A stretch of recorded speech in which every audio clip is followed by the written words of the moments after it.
I really like stand-up meetings as a format. However, I've also observed and participated in a number of stand-up meetings which really didn't work for anybody particularly well. So, I think it's worthwhile reflecting for a few moments on exactly what makes a good stand-up meeting, and to go back to exactly what essentially the advantages of this format are. So, what do I think the advantages are? I really like the psychological intimacy, the way it draws a team together. That whole huddle circle, get close to each other. The team needs to get close to each other, forming a tight circle so they not only hear each other, but are psychologically involved as a team and not individuals. So, key one is actually form a very tight circle, a huddle.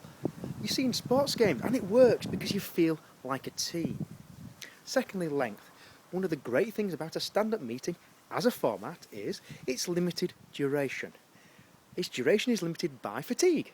People feel uncomfortable when you're standing up too long, so a stand-up meeting has a natural duration. However, this means you want to actually have a meeting in a place where there isn't actually any ability to slouch. You want the participants to stand up straight and feel that pressure to terminate the meeting when everything's been said, so people can sit down and relax. So that's tip two. Tip two is make sure you have an appropriate space. Find a location where the physicality is right and use that for your stand-up meetings. Sometimes that means you might have to think about the space in which your team operates. But that's a good thing.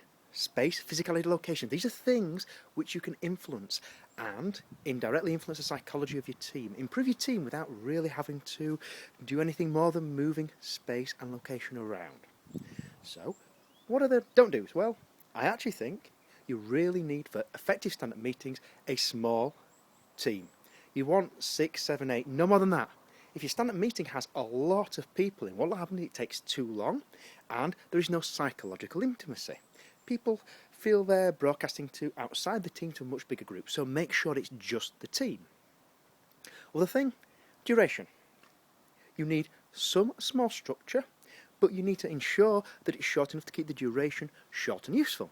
So don't let people slouch, let them get a huddle and go together. So, stand-up meetings. What are my two big tips? My two big tips are keep a small team arranged in a huddle, in a circle, tight psychological with just the team in, and try to keep the meeting short.